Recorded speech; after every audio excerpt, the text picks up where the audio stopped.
Golkar tidak dididik untuk kuat berpuasa dari kekuasaan. Golkar dididik untuk ikut berkuasa. Kalau saya ada di kubunya perubahan, beraninya keroyokan. Ada kepentingan Pak Jokowi yang barangkali perlu diamankan untuk konteks jangka panjang. Brandingnya itu mulai dari Cak Imin, Gus Amin, Gus Muhaimin. Sekarang balik lagi ya. Panglima Santri. Mas, kalau ini nanti nggak jadi cawapres, Mas. 2029 mau branding apa lagi?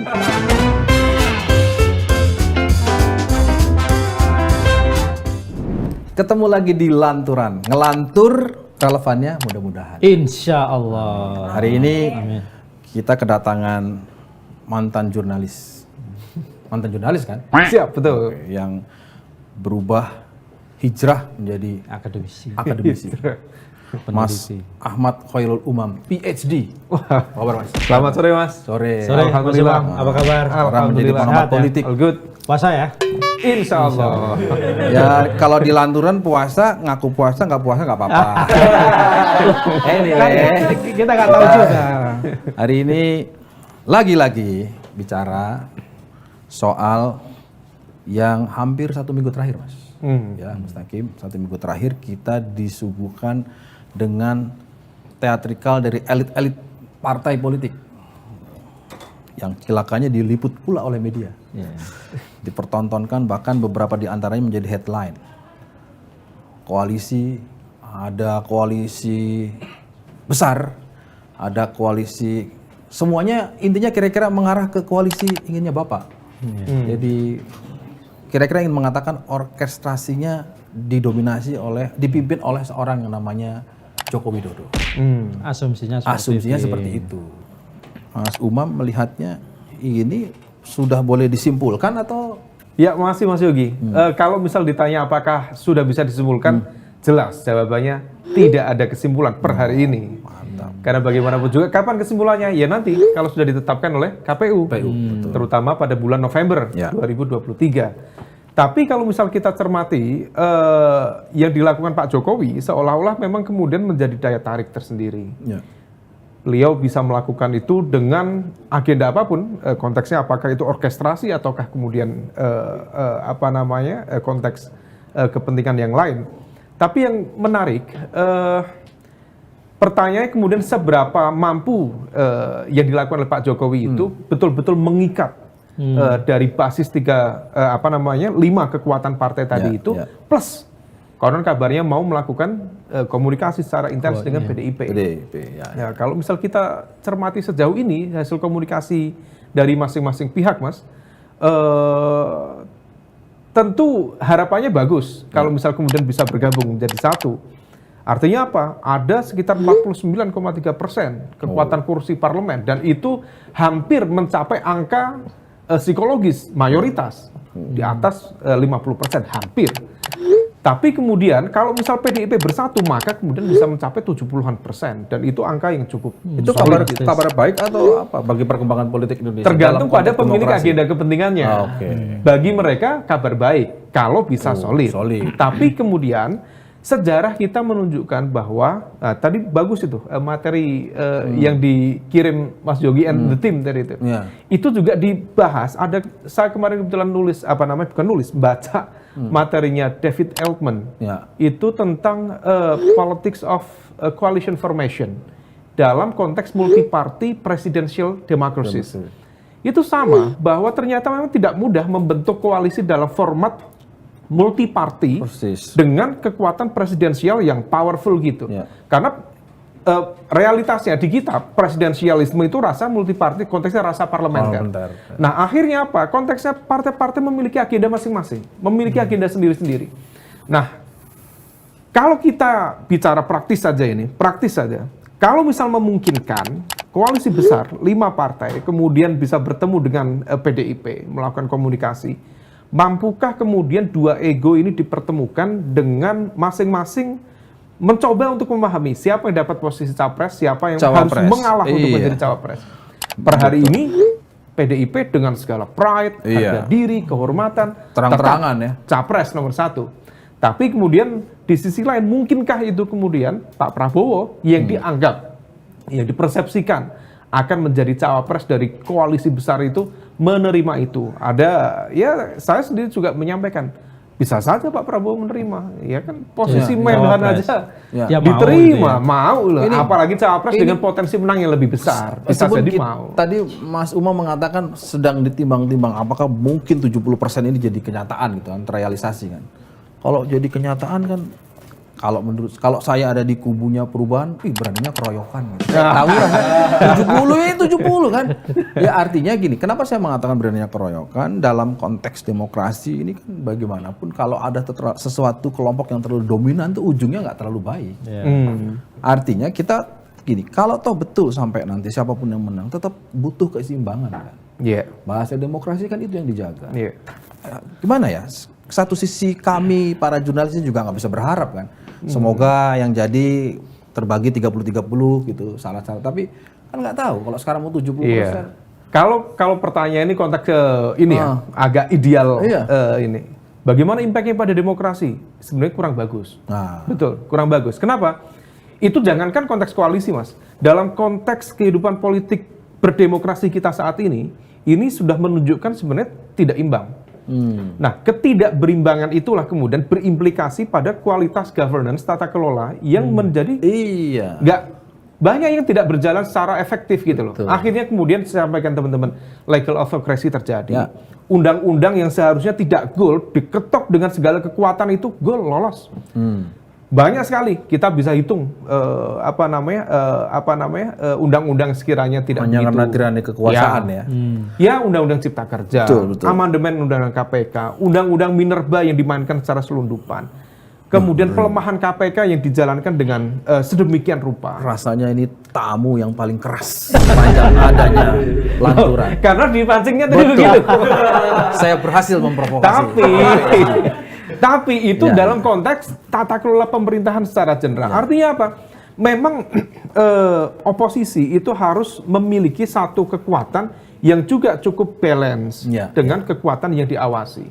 Karena kalau misal tidak, maka kooptasi dan potensi dominasinya itu sangat kuat. Nah, ini Mas, ada satu, ini mumpung ada keyword dominasi. Dominasi, ya. Ini muncul pertanyaan, mengapa kemudian seolah-olah dari partai-partai pemerintah tadi itu, dari 5 partai tadi, kok terlihat lebih guyup ketika berada di sekitar Pak Jokowi? Itu pertanyaan. Kenapa nggak ada satu partai yang menunjukkan keinginannya untuk mendekat dengan PDIP? Nah, ini atau mendekat ke Nasdem lah, kan ada kutub yang lain juga kan? Nah, gitu loh, nggak ada keberanian gitu, merapat saya coba masuknya di keyword tadi itu. Mas Umam nggak tahu. Kenapa? Nggak tahu kenapa. Kenapa? Sama saja. Ya dia mulai. Barangkali. Sebenarnya dari tadi kita mau ngomong kok tumben-tumbennya Mustaqim ini diem aja. Kalau gitu loh. Ternyata sama-sama nggak tahu Mas. Oke Mas. Konon kabarnya ada semacam perasaan di kalangan partai-partai pemerintah ini atau gimana? Bahwa PDIP dianggap lebih dominan dalam konteks pembagian kue-kue kekuasaan. Ini ada perasaan seperti itu. Itulah kenapa kemudian dari 5 partai ini kemudian lebih guyup di sini dan kemudian melakukan komunikasi lebih intens dan kemudian mereka mencoba untuk melakukan tadi ya bukan penyergapan tetapi mengepung PDIP. Untuk apa? Karena dengan 5 berkumpul, ini kekuatannya 49,3%, berhadapan dengan 20-an%. 20 sekian. Nah, itu kemudian mereka mencoba untuk meyakinkan PDIP agar tadi memberikan golden ticketnya kepada kekuatan ini, supaya kemudian bisa berjalan bersama. Problemnya kan, ini 2 ego ketemunya agak susah. Nah, bisa ngelanturnya kan harapannya yang 5 parpol ini kan bergen supaya Ibu Mega kira-kira, tapi ya kan? Ternyata Bu Mega kesel, gua diginiin mendingan gua merapat ke Nasdem gitu harap gitu. Wah ini duganya Mas Jogi salah. Ternyata mereka bukan mengepung Nasdem, ngepungnya PDIP. Kenapa mereka ngepung PDIP? Secara natural, kalau ada pembagian kekuasaan yang dianggap tidak fair, itu akan cenderung mencari titik equilibrium yang baru, titik keseimbangan yang baru. Nah, itu sudah dilakukan Nasdem, karena tadi Nasdem disebut. Nasdem melakukan perlawanan itu dengan menyatakan clear tidak mau bersama dengan kekuatan yang tadi disebutkan. Nah, ini kalau misal dari teman-teman di koalisi besar, yakin Nasdem nggak mau? Kan sudah membentuk koalisi sendiri. Sementara ini sampai sekarang kan kan sudah koalisi membentuk perubahan. koalisi sendiri. Kecuali Kan belum selesai. kecuali ada meeting di London. Yang kabarnya mau ada meeting London itu. Itulah. Pak SP dengan siapa? Saya nggak mau. Katanya mau ditemui Pak Luhut katanya. Iya. Katanya. Itu Nah, tapi Luhut yang kan mana di nih? episode sebelumnya kita pernah cerita. Ini juga namanya bisik-bisik. Karena waktu Pak SP ditemani oleh Pak LBP ketemu Pak Jokowi itu untuk laporan soal itu. Dan ternyata Pak Jokowi di dalam bilang, udah lanjut saja, silakan rencananya Pak Surya. Gitu. Wah, begitu Pak. Artinya lanjut dengan berarti skema. restu. Iya kan. Begitu pulang, ya gemeteran ini. Takut ini. Waduh, kok diizinin, jangan-jangan diapa-apain gitu. Ya mudah-mudahan nggak diapa-apain. Dengar-dengar sih diapa-apain ya. Tapi ternyata belum tahu. Buktinya menterinya belum diganti juga kan. Belum. Iya, belum. diganti. Pemeriksaan juga masih berjalan. Masih kan? berjalan. Itu yang bikin gemeteran gitu loh. Makin panjang masanya. Tapi gini, apa ya faktornya ya? Kalau saya melihat sesederhana mungkin jangan-jangan ada hambatan psikologis dari pimpinan parpol itu. Kalau kepada Jokowi kan mungkin bisa cair. Pak Jokowi membuka diri. Terhadap Ibu Mega ini kan lepas dari segala kepiawaian Harus ada Bu Mega. unggah-ungguhnya gitu ya. Ini yang mungkin secara psychological barrier itu ada gitu loh. Iya. Sehingga nggak bisa muncul. Mungkin loh, kita pernah tahu kan bagaimana Muhaimin Iskandar sebagai ketua umum PKB bisa dekat sama Ibu Mega. Tapi dalam konteks ini, kenapa lebih mudah merapat ke Jokowi, yang koalisi besar Jokowi? Karena mungkin pembawaannya. Bisa jadi nggak? Itu bahwa itu ada itu ciri khas Jokowi yang bisa merangkul semua. Ya, bisa jadi. Jangan-jangan yang the real yang memegang otoritas kekuasaan itu ya jangan-jangan mau Jokowi, Mas. Karena selama ini kan ada beberapa pengamat misalnya mengatakan bahwa ada 3 kingmaker nih terkait dengan pilpres di Indonesia itu ya. 1 Jokowi, kedua Surya Paloh, terus ketiga Megawati. Tapi saya ngobrol misalnya dengan salah satu sekjen partai yang ingin menjadi bagian, yang rencananya akan jadi bagian dari koalisi besar ini, the kingmaker itu ya sebenarnya cuma Jokowi. Hanya satu Karena Jokowi yang bisa mengendalikan dalam tanda kutip gitu ya partai-partai ini gitu loh, bukan PDI, bukan Surya Paloh wajar dia ngajak Demokrat sama PKS, mereka nggak punya banyak pilihan misalnya gitu. Nggak, administrasinya kan PDI Perjuangan cukup lah ya untuk maju sendirian. Tapi kan prakteknya nggak mungkin dia, mana berani dia sendirian, sehebat-hebat setinggi-tingginya. Nggak akan sendirian dia. Iya. Kalau misal kita ya ini sifatnya juga asumsi. Kalau misal kemudian PDIP maju menggunakan golden ticket, ya most likely dia akan mengajak satu partai Islam. Karena dalam konteks narasi kekuasaan di Indonesia pasti nggak akan lepas. Nasionalisme harus dengan kekuatan Islam. Kira-kira? Most likely besar kemungkinan P3. P3. Kenapa P3? Ya ada hutang budi yang dulu konon kabarnya terjadi di 2019, di mana konon kabarnya P3 hampir out. Tapi kemudian diselamatkan oleh PDIP. Kalau koalisi besar tanpa PDIP, most likely yang akan menjadi capres adalah Pak Prabowo. Tapi mungkin nggak kemudian 5 itu bisa berkumpul menjadi 1, kemudian solid gitu. Sementara kita tahu setidaknya ada 3 kekuatan besar yang akan berbenturan. 1, Pak Erlangga, ketum Golkar, yang sudah diamanahi oleh Munas Golkar untuk menjadi kontestan, capres ataupun cawapres. Tidak mungkin Golkar menyerahkan tiketnya secara cuma-cuma, secara ikhlas, pakai shot, ikhlas ya.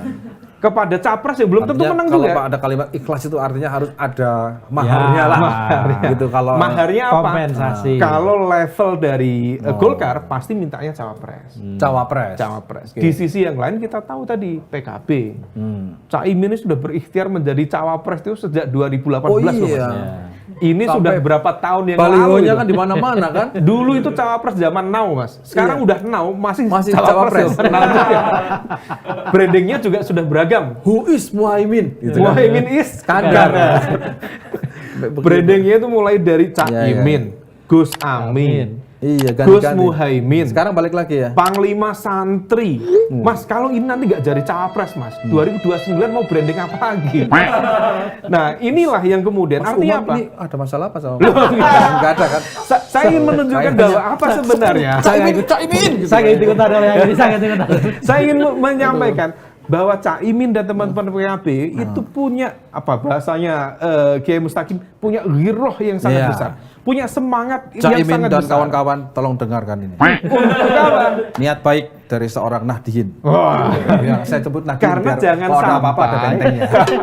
karena jangan sampai kemudian ini lagi-lagi kalau misal kita bicara politik Nahdien hanya menjadi ya bangsa Ya, menjadi aja. pendorong kendaraan aja. mogok itu Ya, aja. menarik sih. Dan itu sudah diikhtiarkan dan belum mendapatkan kesempatan yang baik dari ya nature politik dulu 2019 hampir Caimin.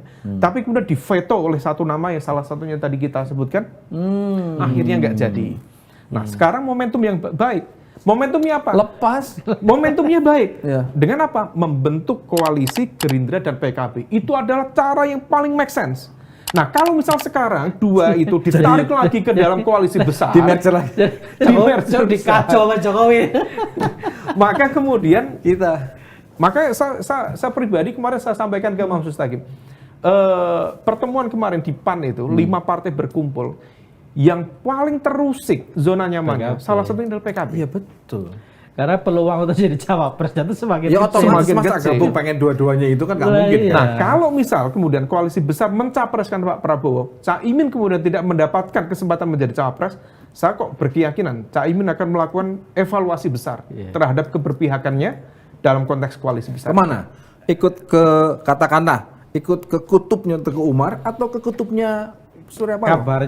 Kabarnya sih sudah sempat Kemana? komunikasi sama Surya Paloh? capres sebelah, Mas. Iya sebut dong, sebelah itu siapa? Anies. Sebelah itu siapa? Oh, Anies Anies. Baswedan. Menarik Kabarnya ini. seperti itu. Saya salah satu yang ini saksinya dalam rapat saya mengatakan, kita ini kemana nih Pak Anies Baswedan ini? Sejak tanggal 2 April sampai tanggal 10 April semuanya isinya koalisi besar 5 ini. Padahal yang deklarasi pertama ini. Nah, dibilang ada kegiatan tapi memang internal. Nah, dengan begini kalau ada peluang PKB support ini dan wakilnya adalah Caimin Dan pasti menarik juga. Iya, dan pasti sangat terbuka tuh Anies itu. Karena kan dia memang pengen cari wakil yang memang figur NU kan. Tapi dua-duanya UGM. Hah? Kurang ini kalau Karena memang dua-duanya. trennya the power of UGM sekarang.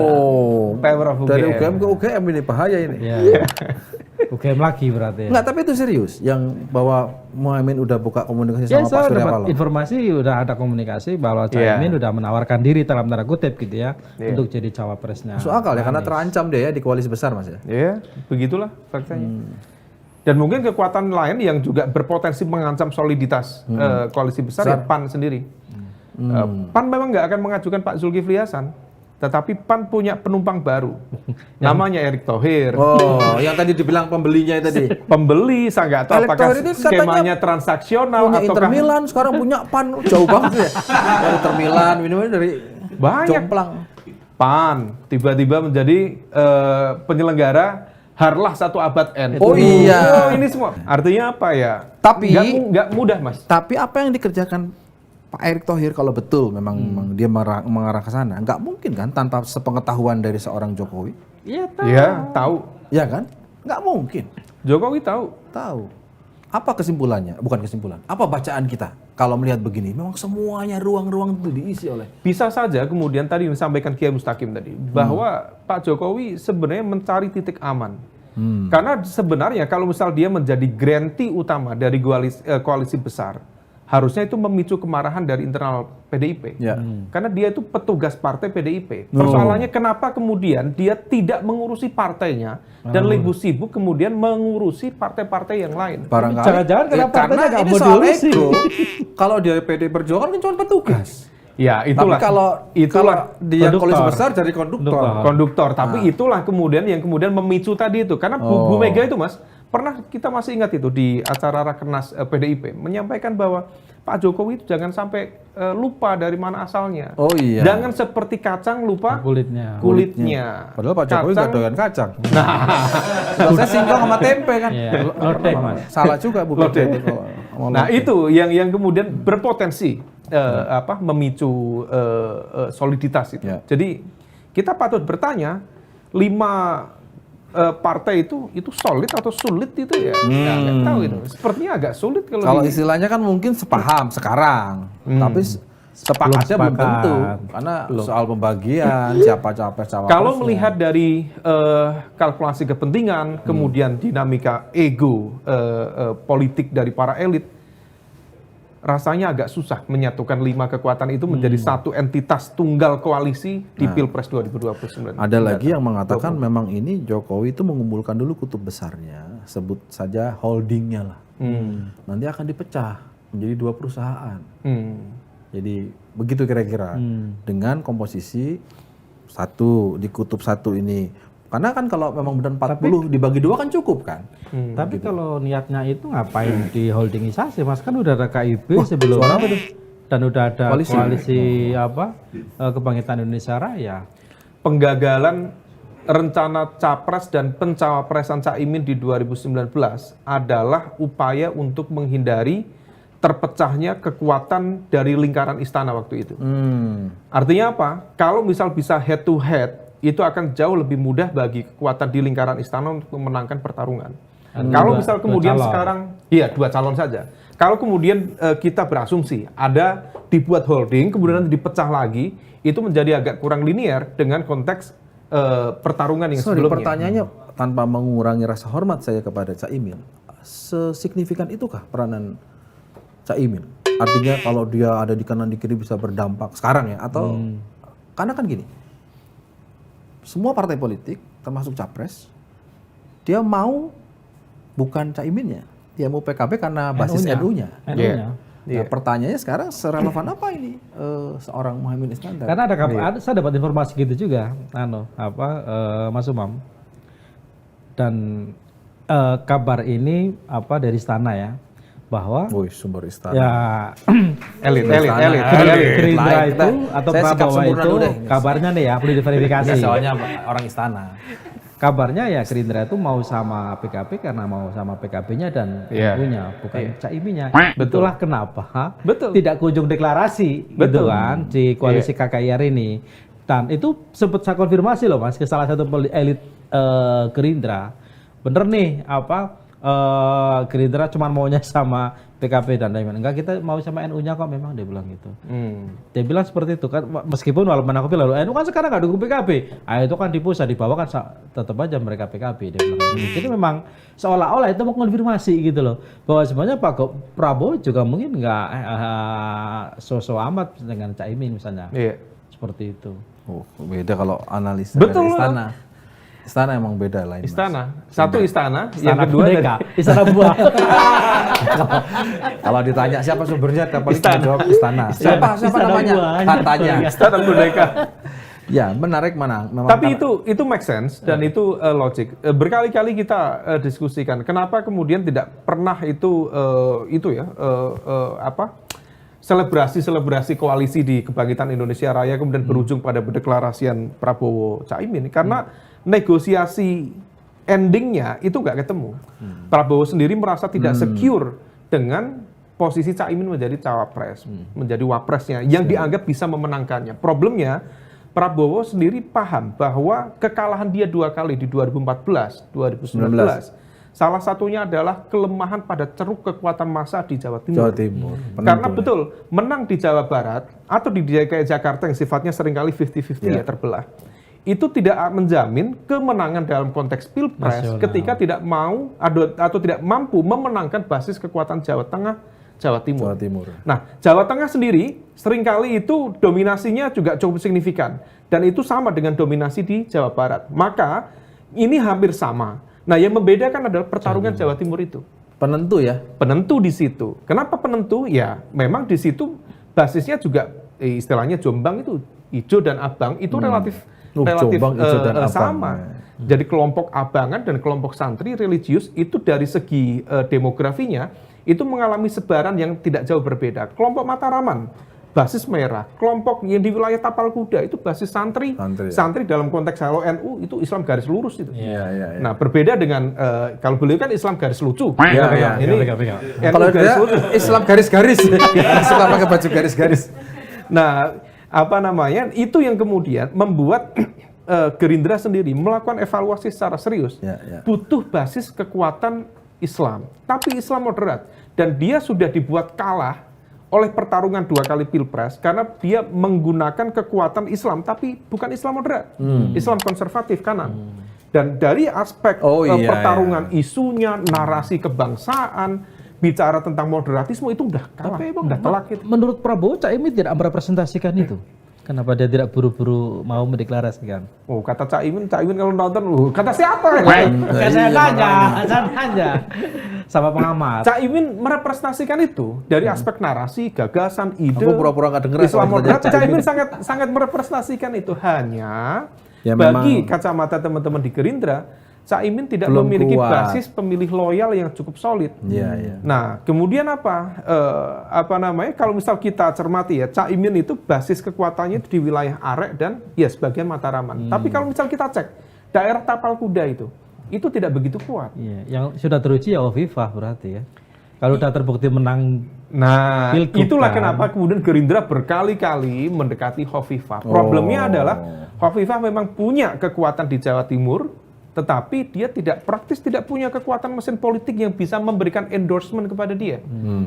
Nah, inilah fakta ini. Nah, maka kemudian kunci kemenangan dari sebuah pertarungan di Pilpres itu setidaknya itu 3, Mas. 1, elektabilitas, 2, koalisi, 3, logistik.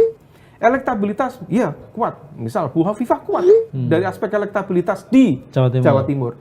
Tapi aspek koalisi, siapa yang bisa memberikan garansi political endorsement secara clear untuk mengajukan dia membentuk koalisi, belum ada. Sorry, tapi kemarin kan saya datang ke acara rilis surveinya Walmart. Itu Cak Imin juara loh tapi di Jawa Timur. Oh, itu tanya sama Walmart gitu. Tunggu juara apa dulu nih? Juara apa? Ini lagi ngomongin elektabilitas, jangan-jangan juara apa nih? Ini sepertinya pertanyaannya seperti patut diduga gitu. Kayak nggak percaya gitu loh, jangan gitu lagi. Iya, saya menyampaikan hasil riset. Apa sih kalimatnya pakai itu maksudnya Mas Mustaqim mempertanyakan hasil risetnya gitu. Iya. Ya ini kalau didengar sama Cak Imin menyakitkan loh ini. Lo enggak yang ngomong lempar-lemparan kan? Kok responnya tegang gitu? Iya, ini yang saya mungkin gini sepakat bahwa kenapa ya? Termasuk Pak Yusril lepas dari PBB tidak terlalu dominan, tapi menurut saya Profesor Yusril sama Indra ini politisi yang juga punya banyak bacaan yang menurut saya relevan. Dia mengatakan begini, semua ini tergantung nanti apa kata Ibu Mega. Bagaimana sikap PDI Perjuangan? Ini konteksnya dengan tadi itu, 5 partai ini mengepung PDI Perjuangan. Gimana kalau Mas Umam membaca ini? Artinya ya, betul. Artinya semua akan bergeser, akan iya, memang apa namanya sikap dari Bu Mega dalam konteks ini pemegang kartu truf dari kekuatan tertinggi PDIP. Kalau itu sudah bersikap, semua orang baru bisa membaca. Ini kan semua masih meraba-raba. Menarik. Apakah kemudian akan meletakkan nama misalnya Ganjar? Ataukah kemudian Ganjar diletakkan posisi capres atau mau menerima sebagai cawapres? Nah, positioning dari Bu Mega inilah yang ditunggu semua pihak. Baik dari koalisi besar tadi maupun koalisi perubahan. Ini siapa yang mau dihadapin, ini siapa? Nah, maka sebenarnya kita juga mencermati yang disampaikan Bu Mega nanti itu akan bisa menjadi game changer. Dalam konteks pertarungan di 2024. Game changers, betul. Betulkah akan mengajukan Pak Ganjar? Ataukah justru dengan segala pride, kehormatan, ideologi, Soekarnoisme dan sebagainya, nilai-nilainya, maka diajukan misalnya Ganjar Puan, bisa jadi. Atau mencoba membuka ruang negosiasi. Misalnya tadi, kalau misal bareng dengan P3, maka Ganjar Sandi, karena ini sudah mendp nih, sudah ada yang beli nih ya, Ganjar Sandi, who knows? Nah, ini semua memang ditentukan, atau bahkan kalau pada satu titik ada ruang negosiasi yang ketemu, Bu Mega, oke, kita menerima karena Anda membentuk satu koalisi besar, kemudian akan mencapreskan Pak Prabowo. sebagai bentuk kehormatan saya sebagai politisi senior yang dulu pernah menjanjikan perjanjian batu tulis, maka saya berikan golden ticket saya sebagai bentuk kehormatan saya menerima posisi berpuas diri menerima nomor 2 sebagai cawapres pendampingnya Pak Prabowo. Who knows? Atau 50-50. 2,5 tahun capresnya siapa, 2,5 tahun capresnya siapa. Ya, kalau saya lihatnya begini ya, melihat lepas dari semua kemungkinan itu, PD Perjuangan satu hal, kedua sosok Ibu Mega dengan segala karakteristiknya, rasanya tetap akan mengajukan sendiri. Artinya tetap akan pilih golden ticketnya ada di dia. Saya per hari ini juga berkeyakinan PDIP tidak mudah terperdaya oleh kepungan dan juga saran, pengaruh dari lingkaran-lingkaran di sekitarnya, dan akan tetap percaya diri dengan segala kehormatan mengajukan capresnya dari PDIP. Mungkin kira-kira gini ya, Bu Mega telepon, Pak Jokowi, Anda ngepung saya, gitu kira-kira. Enggak Bu, kata siapa? Gitu kira-kira gitu kali ya. Yang ngepung itu bukan, itu yang ngepung itu pantai-pantai, padahal kan ya kira-kira begitu. Kan nggak mungkin nggak ada itu ngapain Prabowo dan teman-teman? Itu cuma guyon Bu. Guyon kumpul-kumpul aja. Terakhir Bu Mega bilangnya begini, bukanya sama apa? Ya menarik ya. Jadi memang faktor Ibu Mega. Tapi poinnya adalah kita ingin melihat bagaimana PD Perjuangan melalui Ibu Megawati, ya kan, menentukan sikap. Dan kali ini sikapnya itu sangat menentukan konfigurasi. Nah, saya ini selalu ingin mengarah kepada 3 partai yang sudah di awal menurut saya lebih berani mendeklarasikan diri ya. Itu ada Nasdem, PKS dan Demokrat. Ini jadinya gimana? Masa depannya gimana ini? Sudah cukup batas ambang untuk mencalonkan, sudah cukup. Isunya adalah di cawapresnya. Ya kan? Nah, makanya tadi saya bilang kalau PKB masuk, betul nih PKB masuk. Misalnya, karena terancam di sini dan Wapres, dapat tempat. Rasanya menurut saya masuk akal karena Anies ini butuh suara Jawa Timur, butuh suara Nahdien kalau memang gagal mendapatkan Hovifah.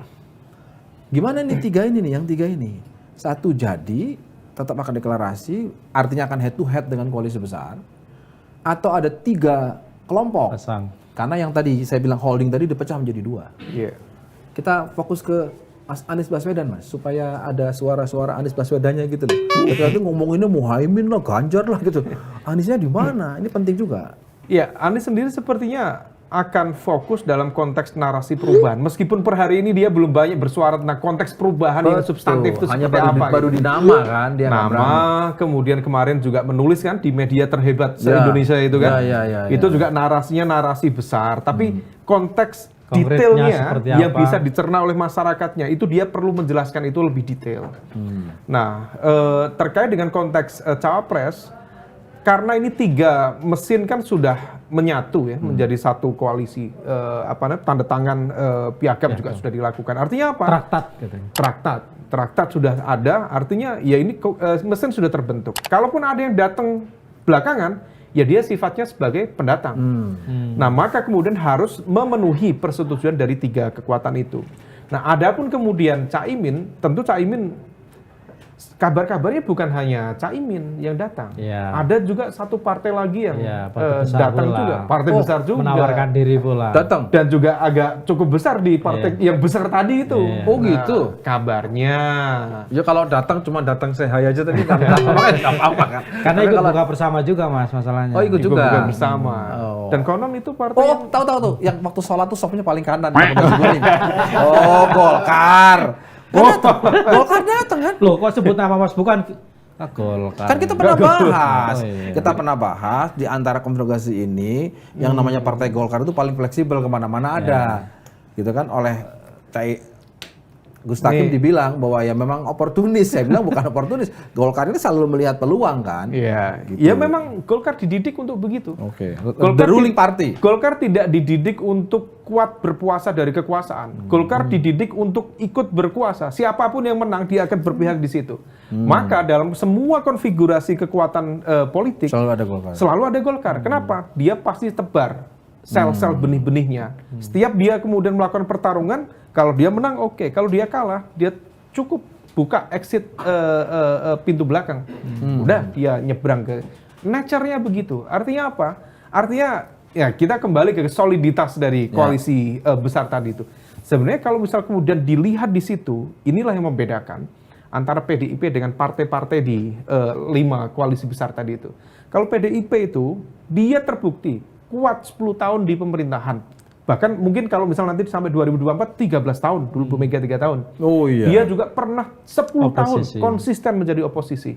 5 partai ini Mas, ini partai yang secara konteks historis terbukti tidak kuat berkuasa dari kekuasaan. Nah ini hati-hati, ini soliditas dari sebuah kebersamaan, koalisi. Nggak siap miskin lah ya. Iya, iya. Nah, nggak siap soro. Ya kan kalau di luar, asumsinya kan kalau di luar pemerintahan tuh kering gitulah. Ya, nah itulah. Nah itu yang sebenarnya mungkin barangkali PDIP sendiri tidak mau ikut ingar-bingar, bikin rame-rame. Dia kekeh aja dengan keyakinan dia, dengan ideologi, cara apa pandang. faktornya?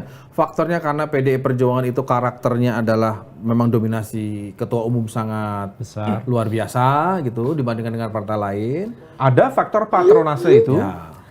Dan patronase itu bukan sekedar patronase, tetapi patronase yang dibimbing oleh cara pandang ideologi, pemikiran yang to some extent itu sangat menguatkan. Soekarnoisme itu kan identitasnya kan sangat-sangat itu tadi berani sengsara misalnya gitu.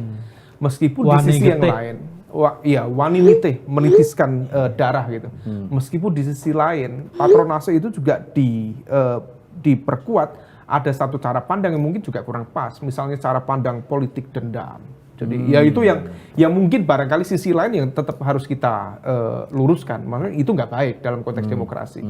Nah tapi itulah yang kemudian menguat sampai di struktur di bawah. Dan terbukti salah satu partai yang punya party ID cukup kuat ya salah satunya PDIP. Nah kalau misal partai-partai yang lain termasuk 5 partai yang di koalisi besar itu adalah partai yang tidak memiliki party ID yang kuat. Karena dia pastinya swing.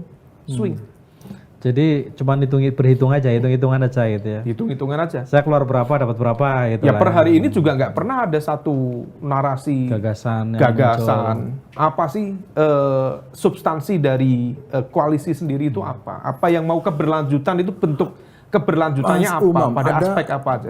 Ada pemikiran begini, kenapa kemudian Pak Jokowi ini sangat serius menggarap, memastikan koalisi ini kuat dan kemudian dia pasti akan memenangi pemilihan nanti 2024 dan berikutnya akan melanjutkan karena untuk menjaga stabilitas. Iya. Ya terkait dengan investasi dan sebagainya. Stabilitas ini apa konteksnya? Nah, stabilitas tuh yang penting kalau nanti terlalu gaduh, nggak bisa dikelola. Dia pernah mengalami 2 kali pemilu habis-habisan gitu. Saya kira tidak itu. Enggak ya.